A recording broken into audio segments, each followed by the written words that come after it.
Every so often, my whole family will be sitting around together, and one of my children will all of a sudden say to me, "What's insert sibling's name doing?" And my constant response is, "Why don't you ask them? Because they're right next to you." And it's important for me to reinforce that we speak to people rather than around or above them, especially when they are in the same room with us. But this is a lesson that many of us haven't learned even as adults. I see it regularly in my work in a nonprofit where well-meaning people talk about the neighbors we serve instead of talking to them. And so we get a lot of what we might call toxic charitable gifts. Gifts that are not what our neighbors need, but what somebody thinks they need because they talked about our neighbors instead of saying, "Hey, what do you need?" And then working to fulfill that need. And so we get donations of high-heeled shoes for a community that walks all day long. We get donations of that food that's in the very back of your pantry that's been sitting there for a long time because I haven't used it, but certainly someone else might. We get donations that are of no help to those who need the help. And here in our gospel text today, we have Jesus talking around the people who need help.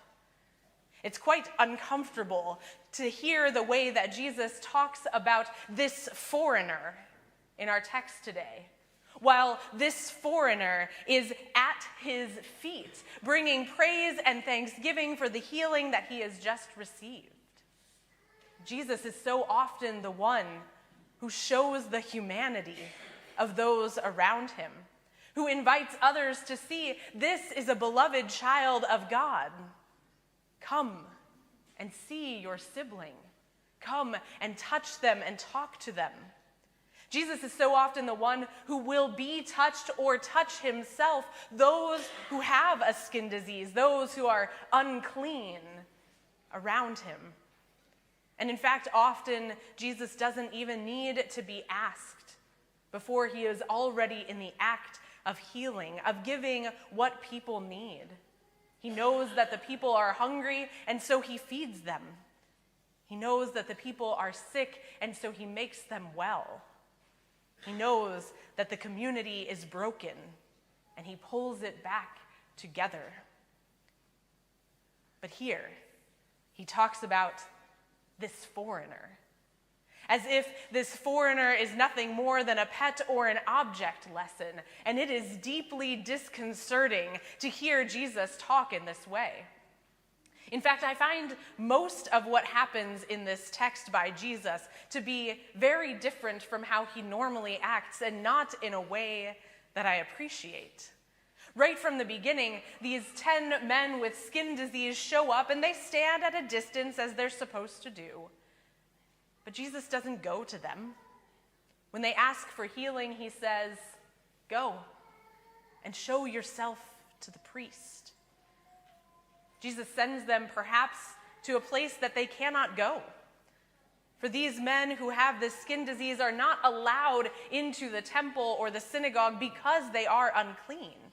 And so it could be that they go to find the priest and they're unable to show themselves, because the priests are where they are not allowed to go.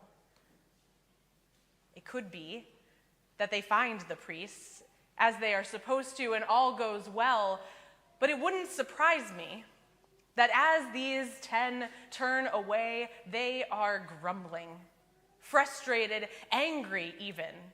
We're quite deep into the gospel according to Luke at this point, and many have received healing from Jesus. He has laid his hands on them. He has embraced them as his own beloved children. And yet these 10 are summarily dismissed, or so it seems. And it wouldn't surprise me that in their grumbling and anger and frustration, they don't even recognize when they have been healed. For their disease is different than some of the others we encounter in these stories. The woman who has been bent over for 18 years and can suddenly stand up straight knows that she has been healed. She can feel it in her body. The child who was dead and now is alive again knows that something has changed. But perhaps this skin disease is not something they feel so much as is seen. And so as they go along grumbling and complaining about that rabbi who was supposed to help them and just sent them away, maybe only one of them even notices that he has been healed. Maybe it's just by chance that he glances and sees that his skin has been restored. And maybe in his excitement over this, he runs back without even alerting anyone else to what has happened. I wouldn't be surprised if the rest of them get too far away before they look around and see, we've been healed, and it's too late to go back. Or perhaps they see that they have been healed and they do exactly what Jesus told them. They go to the priests, the ones who are able to say, yes, you are clean, you can come back into this community. And so just the one goes back. And the one who goes back is disobedient to the orders that Jesus gave them. Go and show yourself to the priest. He comes back. And he is filled with thanks and praise, so much so that he is shouting along the way, and he falls at Jesus' feet, and then this foreigner doesn't even have Jesus speaking to him.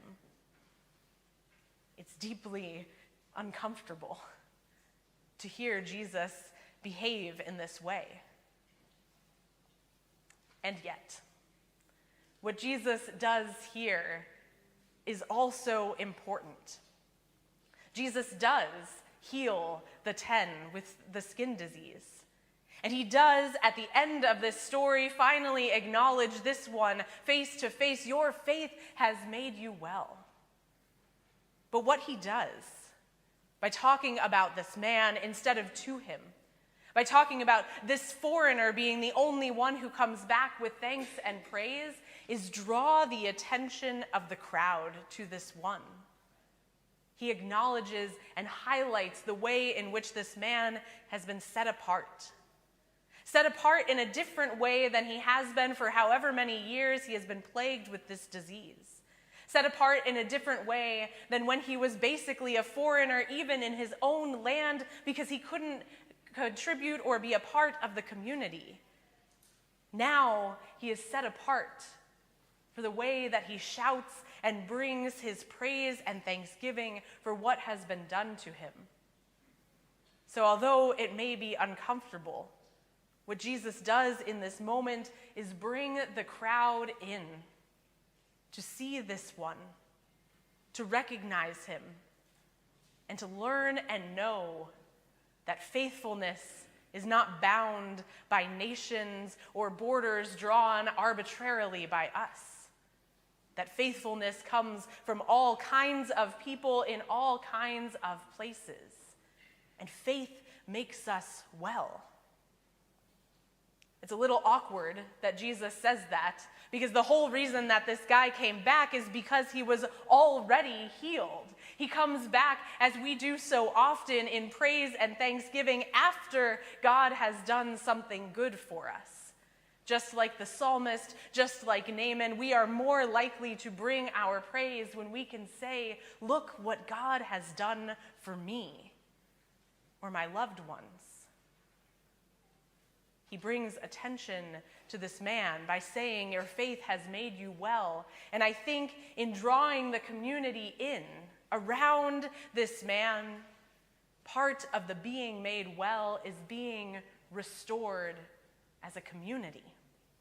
Part of any of us being made well is not just about physical healing, it's about the healing of the community. It's about no longer having those who are shoved out to the margins, but rather all are drawn in and see one another as the beloved children of God that we are. And so it may be that like the psalmist, like Naaman, like this foreigner, We are far more likely to bring our praise and thanksgiving to God after we know that God has done something for us, even though we know we are called to bring praise at all times, in all situations. But when we bring our praise and thanksgiving, what better way to do so than to turn to our community, to draw everyone in, to see one another as beloved children of God, bringing justice and mercy, grace and forgiveness and love, healing and restoration to our neighbors, whether they are foreigners or not, and saying, these are God's beloved. This is God's beloved community. Reaching out. Not deciding for ourselves what is right for these, our neighbors, but saying, what do you need?